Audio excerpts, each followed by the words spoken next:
G'day team, welcome back. So today we are going to be starting a new topic. We're going to be looking at quadratics, and to start with we're going to look at how to solve quadratics for the x-intercept. So we call these the roots or solutions of a quadratic, okay? So the roots or solutions of ax squared plus bx plus c equals 0. So this here, this little guy here is what we call a quadratic in general form, and you'll often see the ax squared plus bx plus c equals 0 type used as the general quadratic, okay? Because a, b, and c can be any number, all right? So we just use that as the general quadratic formula, all right? So the roots of this general quadratic formula are the values of x which satisfy the equation or make it true. So we're trying to find the roots of this equation such that whatever x makes this left-hand side equal 0. So as an example, if we consider x squared take 6, when x equals 3, all right, x squared take x take 6 equals 3 squared, take 3, take 6. So we're substituting in 3 for all of our x's. 3 squared is 9. 9, take away 3, take away 6 equals 0. So we say x equals 3 is a root of the equation x squared take x take 6 equals 0. All right. So there are 4 methods for solving quadratics because they're not all going to be able to be eyeballed like we did in this case, okay?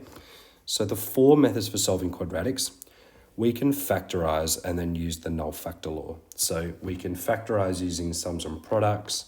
We can factorize using difference of perfect squares. We can use any kind of method to factorize. And then we can use the null factor law, which I'll go through a bit later on in this video. Number 2 is completing the square, okay? So you may have come across completing the square before in any circle equation work. But again, we'll go through that when the time comes. Part 3, the quadratic formula. Actually, one of the more famous formulas in sort of stage 1, stage 2 maths. And then part 4, like wave 4, is using technology. So if you have a graphics calculator, you can solve it on there in your equation solver. You can solve it on Desmos, GeoGebra. They're all useful tools. So we're going to look at, to start with, solving by factorizing, all right? So there are 4 steps to solving by factorizing. So step number 1, rearranging so one side is equal to 0. We want all of our stuff on one side and we want that equal to 0, okay? So then step 2, we're going to fully factorize the non-zero side. Like I said before, you can use sums and products. You can use difference of perfect squares, all right? Step 3, apply the null factor law. So the null factor law, if we have 2 terms or 2 variables, a times b, and that's equal to 0, then either a equals 0 or b equals 0. So what we're going to get when we're factorizing, we're going to get 2 linear equations, okay, multiplied together. So the null factor law means that one term equals 0 or the other term equals 0. So we're going to get those 2 values for x. So step 4, solve resulting linear equations. So a will be a linear equation, b will be a linear equation, and we solve them for x in each case. So an example of this, 2x squared plus 2x equals 4. So step 1, rearrange so one side equals 0. So I've taken 4 from both sides. So I've now got 2x squared plus 2x take 4 equals 0. So I've noticed that there's a factor of 2 involved in each term.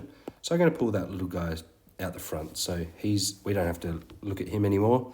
So we've got 2 multiplied by x squared plus x take away 2, and that's equal to 0. So now I'm going to look inside and try and factorize this quadratic here into 2 separate linear equation terms, okay? So there are a few ways to do this. I'm going to use the method called sums and products. So hopefully you've heard of it before. If you haven't, sums and products means we're trying to find 2 numbers that sum to give the coefficient of x, but when multiplied together, give this value here, so -2. So we're trying to find two numbers that when multiplied together give -2, but then when added together give 1.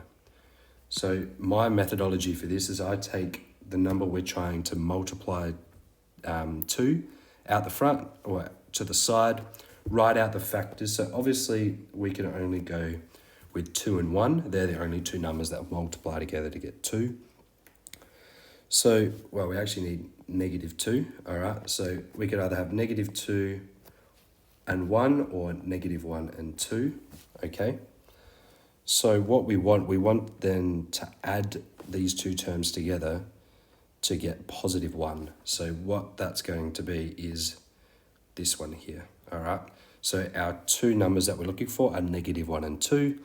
So we put that like this. So we've got x take away 1, x plus 2.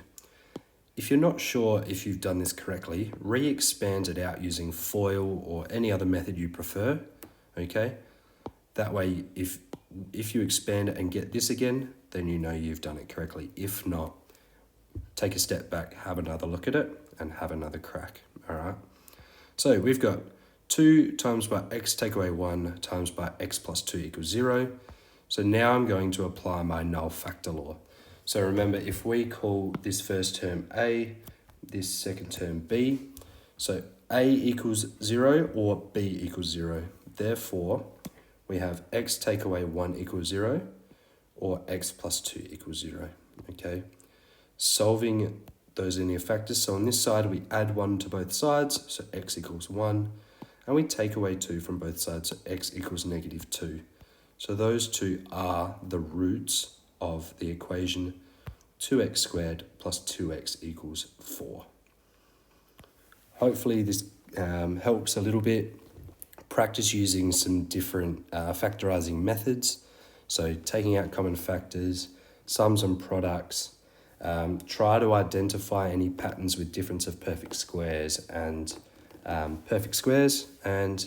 we will see you guys next time.